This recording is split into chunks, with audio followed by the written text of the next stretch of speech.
The visuals say it all. The Prime Minister and the two principals from the European Union joining hands and raising them in triumph. Von der Leyen on his left, Costa to his right. The so-called mother of all trade deals is a coming together of 2 billion people representing 25% of global GDP and a third of global trade. When viewed in terms of GDP purchasing power parity or PPP, the numbers stand out even more starkly. India's GDP PPP is $17.7 trillion. EU's GDP PPP is $29 trillion. That's more than China at $41 trillion or the United States at $30.6 trillion. It is not just trade. India and the EU or the European Union have also entered into a security and defense strategic partnership. But there is something Prime Minister Modi and EU Chief Ursula von der Leyen won't admit to in public. The fact that India and the EU deal will strengthen and diversify critical chains, supply chains in clean tech, pharma and semiconductors by reducing over-dependence on the United States and China. And the reason they won't want to say this aloud, viewers, is because they don't want a backlash. In a world disrupted by Donald Trump's trade tyranny and China's robber baron approach to commerce, this, however, this pivot away from the two is a welcome reassertion of strategic autonomy which won't go unnoticed in DC or BJ. While this deal paves the way for both signatories to Trump, mind the pun, the current global trade tyranny, let's not forget that Europe has kept India waiting for almost 2 decades, viewers, refusing to meet India halfway, haughtily adopting a take it or leave it attitude. The deal, therefore, is also a signal that Europe, and therefore a large part of the West, is realizing its own limitations. That it is no longer convinced that it can set the terms. There's no denying that the world order has pivoted a bit today, away from the West and pointedly towards India in the East. All those people, viewers, who talk about dead economy India, flatlining economy India, India in disarray, etc., take note. India's rising influence has also meant that the deal has been concluded with Delhi eyeing big plus points. And let me break it down for you. Why is India at this moment satisfied to the point of, some people say, smugness about this deal? Because it breaks dependencies, diversifies supply chains, reducing reliance on US and China. It provides a bloc-wide access to all 27 EU nations, unlike bilateral FTAs. Symbolic booster for India. Delhi emerges as a strategic hub, a major job creation, 8 to 10 million in India itself, 1 or 2 million in the EU.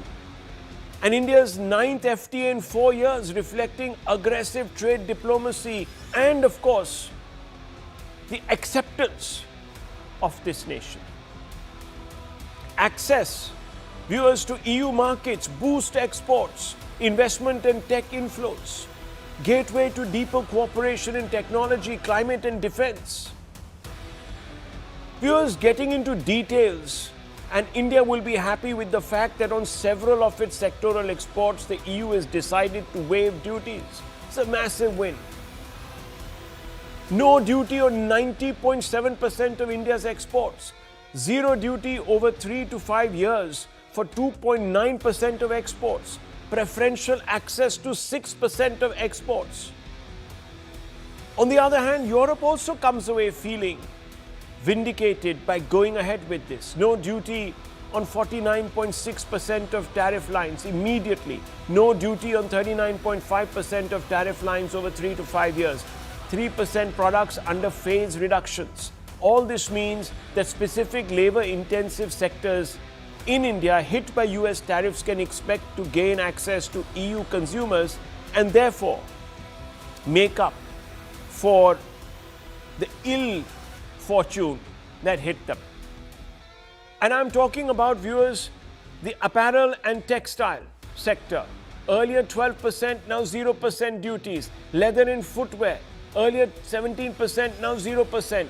Electronics, earlier 14%, now 0%. Chemicals, earlier 12.8%, now 0%. Plastics, earlier up to 16.5%, now 0%. Pharmaceuticals, earlier 11%, now 0%. All of these will be immediately competitive in the European market.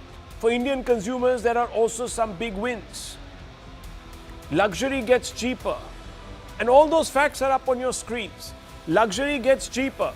Wine, earlier 150% taxes, now 20%, viewers. All those duties will come down on imports. 30% premium beer. There you can see it. 110 earlier, now 50%. Olive and vegetable oils, earlier up to 45%, now 0%, so you can purchase some of this. Processed foods, earlier 50%, now 0%. The deal hasn't gone unnoticed, let me tell you, viewers, in the United States, or for that matter in China. In DC, aware that US leverage over Delhi will shrink, US Trade Secretary didn't seem very pleased. Interestingly, he reserved most of his ire for Europe. Beijing, though muted, will be ruining an arrangement in which Europe's dependency on it will decrease. Let's open this up, because at the end of the day, viewers, we must get a fair assessment from our panel on whether this is actually going to be what it is being drummed up to be, a win-win. And I'm only specifically concerned about India here, viewers. Did we fight our case hard enough? Have we succumbed and not got enough? All these questions can be asked. The numbers are looking very good. And I want to first begin with Ajay Srivastava, founder of Global Trade Research Initiative, GTRI, who has the numbers tips of his fingers. So, Mr. Srivastava, how do you see this deal from a purely financial and trade point of view, specifically with regards to India? Have our interests been protected, or have we given away too much? Rahul, the best part of this deal, which is not talked about enough, is that we, India and EU, stand at different level of value chains. What we produce, they don't produce. So there is no competition. So there is no local industry suffering in most of the products. For example, we export garments and shoes. We export mobile phones. They don't do all these things. They buy these things from other countries. They produce electronic equipments, which we can buy and use in making smartphones and cutting reliance on China. Similarly, they are into high-end machinery, aircraft. We are nowhere there. So the point is, there is no competition. There is no local industry suffering. That's point number one. And second is, when EU is a big market with 450 million rich consumers, when the tariffs on our labor-intensive goods like textiles and garments and leather goes down, say from 8% to 20%, there will be big rise in the exports of these products. And these products suffered the most in the US in the past few months.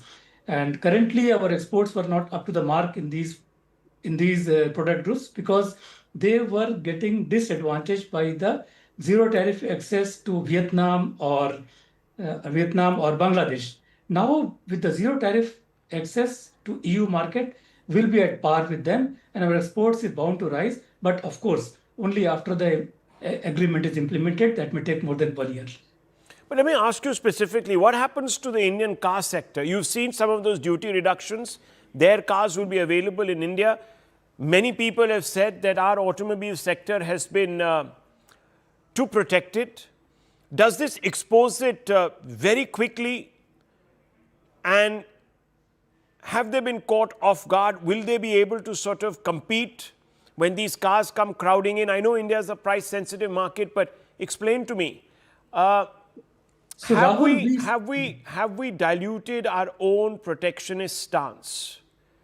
I don't agree with this assertion. You know, we see BMWs and Mercedes on Indian roads. How they come to India? They don't pay full tariffs. They come into semi knockdown conditions where duty is not 100% but 30%. They come into completely knockdown conditions where these are assembled here, screwdriver assembly, where they pay only 15% tariffs. So my sense is most of these low value add operation in India will no more be there. And instead of that, the cars will be directly imported into India, which means number wise, there will not be a substantial increase in the number of cars from EU. So the fears that it will be swamping our domestic market are totally unfounded. What about some of the other sectors? We've seen duties reduced there also. Processed foods, this, that, the other. India is trying to build its agri sector, sir.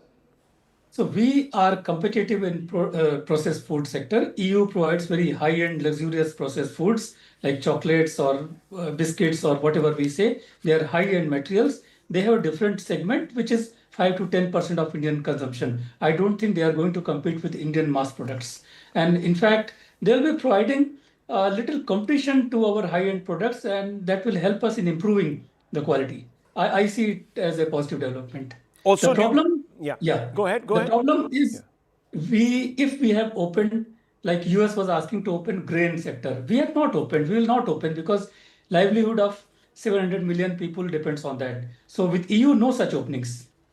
Okay, let me bring in Mr. Kanwal Sibal. Mr. Kanwal Sibal, that's a report card from the trade point of view, and our expert is the best in the business, so he's giving us that breakdown. But Mr. Kanwal Sibal, look, at the end of the day, we are de-risking in a way, diversifying.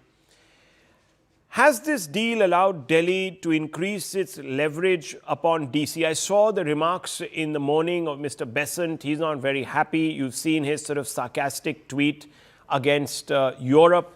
So clearly there's some consternation, but will that translate into leverage? Does Delhi now have a little bit of leverage with DC? How does this play out? I think so. It does. Because the United States have indicated that they are in no hurry to do a trade deal with India. They've not removed those 50% tariffs on us.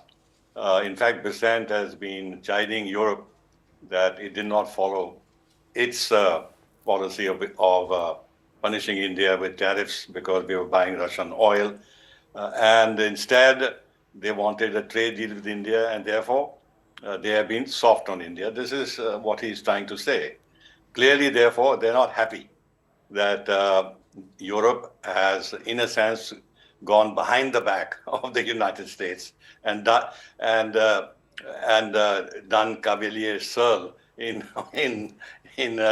signing this trade agreement or agreeing to this trade agreement with India. Yes, definitely it does, and in fact, it exposes the hollowness and the ineffectiveness of Trump's tariff policies towards India, because it has not only deterred, in fact, it has incentivized Europe to quickly do a deal with India, because Europe also wants to expand its options.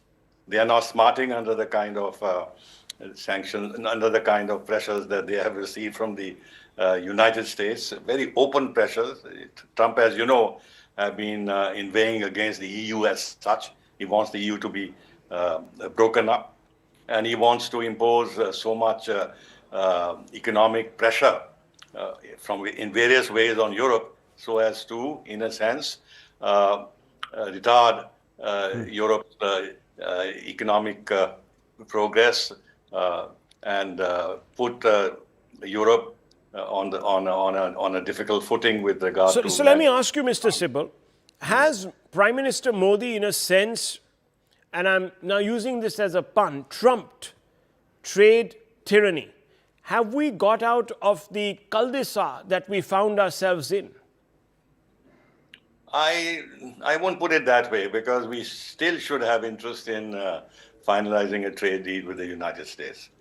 Europe, of course, is a very big partner, almost as big a partner or economic partner of India as the United States. But the United States is a huge partner. And if you combine goods and services, they are probably larger than Europe. So therefore, there's no sense in turning our back on such a large market, which has also great potential in terms of possibilities for the future. After all, we signed an agreement with them that we will increase our bilateral trade to $500 billion by 2030. That goal may not be reached, but nevertheless, this is the kind of target we had in mind. And then in terms of technology transfers and other things, United States is very, very important for us. Europe can step in, but not to the same degree as United States can. And you see, the thing that we must take on board is that while we sign all this with the EU, when it comes to technology and this and that, individual national governments will make decisions. When you get into vital sectors, artificial intelligence or defense or whatever it is not Brussels that's going to decide alone. But they may have regulations, they may have budgetary support, but the decisions will be at the national level. And therefore, one should not actually misconstrue or give too much importance to this deal with the EU as if this is going to cover all the areas of our interest and go beyond what we are trying to do individually with Germany or France or other countries. That exercise will continue to be done because there are things on which the national governments have the last say. Okay, but Dr. Ranganathan, what we now know is that India is a great bet. I know this has come a decade and a half too late. And it's probably also come because the West has also realized that, look, they're not the only kid on the block, and that they actually have realized and assessed their own limitations. So it's a humbling, it's a chastened Europe. But it does say so much about our country. No, absolutely, Rahul. Good evening to you and to my fellow panelists. To exemplify what you've said, last year saw India's highest ever GST collection, $270 billion, highest ever vehicle sales, 25 million, highest number of taxpayers, 104 million, manufacturing PMI, highest ever, 59.2, highest ever exports, $825 billion, highest ever jobs created, 46 million, highest ever Forex reserve, 705 billion, highest ever Sensex, 86,000. Rahul Gandhi may believe that this is the hallmark of a dead economy, but Europe clearly doesn't. And just the right time, therefore, to sign the mother of all trady deals and taunt the father of all shady deals. Look, congratulations to everyone involved in this. It really is. I mean, it's really amazing. But there is euphoria, perhaps justifiably so. But let us not forget that this, and I speak as a layman out here, that this is exactly how economics and trade must operate at all times. To paraphrase Orwell, when he said in times of universal deceit, even speaking the truth is a revolutionary act. So in times of Trump, even reaching a tariff-less trade deal is a revolutionary act. Rahul, look, I remain an advocate for free trade because I know that this is the only way of eradicating poverty and making humanity more prosperous and equal. And so I'm fundamentally against high tariffs and quotas and duties. They encourage protectionism and license raj.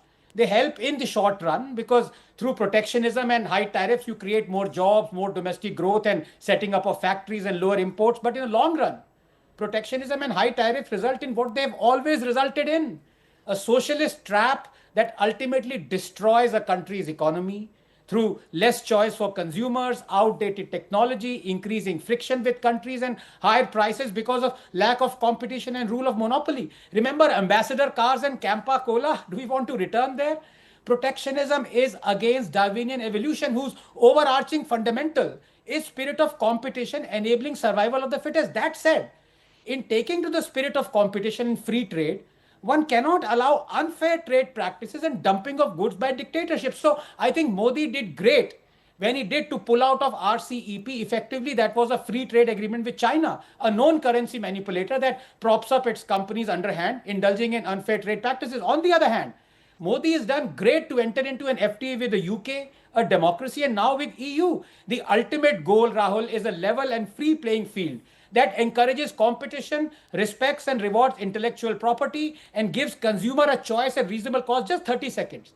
free markets and free trade is the best arbiter. Did you know, for example, that Japan does not impose any tariffs or duties on American cars?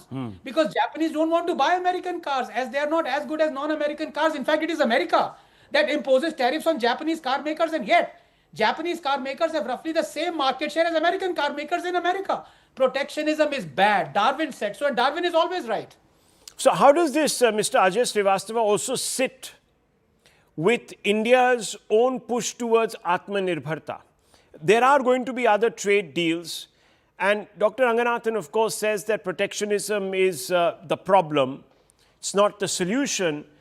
However, to be competitive, our industries would require a little bit of support, would they not? Or do you think that time has come and gone, that we can compete? In fact, there are both the two types of examples. For example, in 1980s, Australia has 10 car making companies, and 90% of the cars in Australian roads, they were Australian made. Then, and the tariff protection was 45%. Then they brought down the tariff from 45% to 5% in the next 10 years, and all the 10 disappeared because dumping started from Europe, from China, from Japan, and everywhere. Right now, there is not a single car maker there. Australian government is desperate to invite some of them, offering subsidies and free land and power. Nobody is coming. So our car sector, pharma sectors, two most vibrant sectors, they are based on the protection. But I agree with Mr. Ranganathan partly that we can lower the import tariffs and other restrictions like QCOs, but at the same time we have to do cleaning up of our regulation. If we lower the tariffs alone and keep the regulations complex, then local competition will never shape up. So for shaping up, we need to work on both. Import duties are highly visible. So we say, okay, remove this and we will benefit. No, not at all. If we remove the import duties without simplifying the regulations, we will be swamped by the imports. Okay, Doctor, very quickly before I bring in Mr. Andrews. No, absolutely. In fact, I didn't have time to elaborate on this. You are absolutely right, sir. Both must go hand in hand. I mean, you can remove the tariffs, but right now, Indian companies face 69,000 compliances. An MSME that employs an average of 150 employees spends on average 18 lakhs a year in just filing compliances. So yes, we have to unshackle on our own accord as well. That goes hand in hand. That's why this budget, viewers, is instrumental. Can it prepare us for this very, very unpredictable external environment, economic environment specifically? That's why all eyes will be on Nirmala Sitharaman. Now, I want to bring in Mr. Andrews, Barry Andrews. He's a member of the European Parliament, or an MEP. Mr. Andrews, thank you for speaking to us. Now, I want to ask you very straight off, this isn't just about trade, is it? There's a lot more packed into this. No, it's really a remarkable deal in terms of scale. It's taken an awful long time to come to the signing that's taking place today.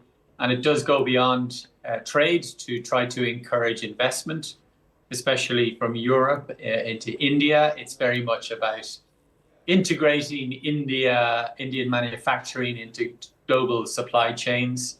And there's also labor mobility elements to it. And yesterday we also had a security agreement between the European Union and India. So it's very broad ranging and very, very welcome in these turbulent times geopolitically and indeed for international trade. Well, implicit in your response is an acknowledgement that diversification helps the EU, specifically at this time, this very troubled, roiled time, by lessening its dependence on, for example, the US and China, and therefore gives perhaps even Brussels greater leverage. Would you agree with that statement? Yes, I think that it seems to be the policy of the United States to really disregard the established rules of international trade. So the European Union and India recognize like-minded approaches to international trade. And so the more that we can create these kind of standards in international trade that can be maintained, then it can be used as leverage. Let's not forget this trade agreement that was signed today, if and when ratified, will cover 2 billion people across the planet. It's the biggest trade deal that has ever been signed. It will cover 25% of global GDP. And surely this is the kind of leverage that both India and the European Union has ambition to achieve as regards the larger powers, the United States and China. Okay, let me ask you, it's taken more than a decade and a half. Is this because the EU has also recognized its own limitations in a multipolar world, sir? Is this also a slight humbling of the EU? It's chastening, it's realized that, look, yes, well, we don't quite now, command the respect that we did at one time, or let's say the influence. Look, I think, Rahul, that's a reasonable analysis of what's happened, that the European Union is certainly demonstrating greater flexibility, shall we say, in the new context. There's no doubt that the European economy relative to the global economy is smaller than it was. I think it's also important to note that India is growing exponentially in the last couple of decades in particular, and is expected to be the third largest economy in the world. But we shouldn't forget also that India comes to these negotiations with more flexibility as well, because obviously India has suffered the imposition of 50% tariffs from the United States. Maybe they will be unwound under negotiation. But I think my conclusion is to say, yes, the European Union has been more flexible, but also I think India has been more flexible with the overall result that we've had this incredible scale of a trade agreement signed today. Kamal Sibal, let me come back to you one final time. I want to ask you this. How do you think the United States is going to respond? Do you think this will sort of inject a sense of urgency in DC to get this deal with India done? Perhaps drop some of its standards, certainly its illusions and delusions? I'm not too sure whether this is a point of pressure to the degree that you have indicated. Now, whether after they succeed partially or otherwise in finding some kind of a way out of the Ukraine conflict, and then start directly negotiating with Russia, which they are doing on a separate track to get access to Russian market and do business deals with them, then it'll become more and more irrational on their part to maintain the extra 25% penalty tariffs on India because we buy Russian oil. So that kind of contradiction will begin staring in the face of the American decision makers. But I don't think this will be.